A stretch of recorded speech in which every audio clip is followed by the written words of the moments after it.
tanya Pak. Iya. Biasanya untuk di bagian collecting itu apa aja ya? Boleh dijelasin nggak? Bagian penerimanya nih, penerimaan barangnya. Kalau nerima barang, tinggal ada konsumen yang masuk mau ngirim barang, terus kita input paketnya, input dari alamat lengkapnya, terus menanyakan servisnya, pengirimannya mau yang reguler, yang cepat atau kargo tergantung dari barangnya. Terus kita mulai input dari alamat pengirimnya secara lengkap, secara detail, terus semuanya dari blognya semuanya sampai HP-nya kita isi, terus alamat penerimanya juga lengkap secara detail, ada terus nomor HP-nya juga.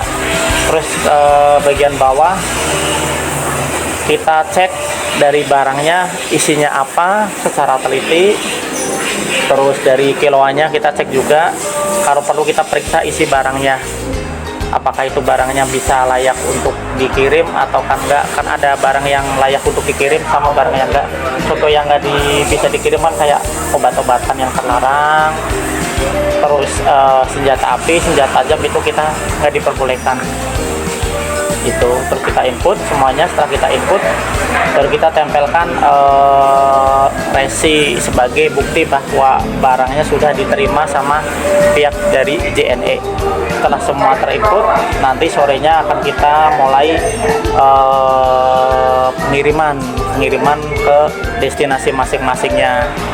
Tuh, jadi pengirimannya mungkin di sini akan kita kolektifkan di sini, kita tembak semuanya, baru kita kirim ke Cirebon sebagai pusatnya untuk dikirim ke masing-masing daerah di seluruh Indonesia. Tuh. Selanjutnya untuk processing itu kegiatan apa aja sih yang dilakukan? Apa ada proses pemeriksaan barang sebelum dikirim atau biaya tambahan setelah paket ditimbang?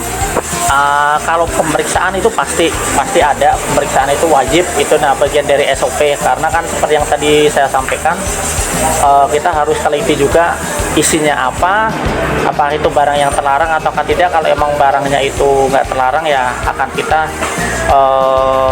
boleh kita kirimkan, dan apabila itu barangnya emang berbahaya, contohnya kayak barang pecah belah, barang mungkin barang rumah tangga, makanan, akan kita pisahkan.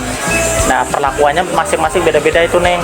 Barang dokumen, barang pecah belah atau makanan kita perlakukan beda-beda. Kalaupun barang pecah belah akan kita tempelkan dengan stiker fragile. Kalaupun makanan kita akan tempel dengan kondisinya food, stiker food. Jadi untuk setiap paket itu beda-beda perlakuannya. Itu. Iya Pak. Selanjutnya untuk transportasi itu biasanya jasa moda ekspedisi menggunakan moda transportasi apa saja Pak? Lalu jika barang rusak selama pengiriman apakah ada garansi? Kalau moda transportasinya sih kita pakai di darat, kita biasa pakai mobil, ada via udara, ada via kapal laut juga sini, itunya sih. Nah, untuk deliverynya masing-masing sama seperti mobil, ada motoris juga. Terus untuk kalaupun barangnya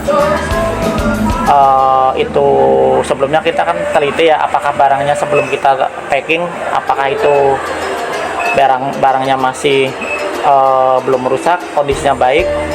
Nah, kita perlakukan barang itu mungkin dengan bubble wrap, terus ada packing kayu, dan apabila dikendala ada hal-hal yang nggak diinginkan selama di perjalanan, ya kita akan mengganti sesuai kerusakan dan sesuai jaminan harga barang tersebut.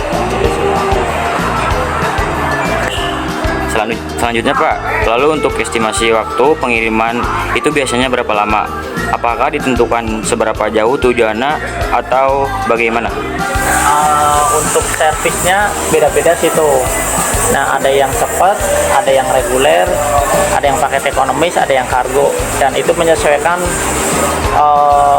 setiap harinya sama pengirimannya, servisnya. Umpamanya yang cepat estimasinya kurang lebih antara 1 sampai 2 hari. Terus umpama yang reguler menyesuaikan juga sama, kalaupun kondisinya di luar pulau itu kurang lebih 1 mingguan. Kalau yang kargo mungkin itu agak beda sedikit lagi, yang kargo sama yang reguler. Jadi setiap servis itu estimasi waktunya beda-beda gitu. Ya, kok makasih ya udah mau diwawancara. Maaf repot. Maaf ganggu.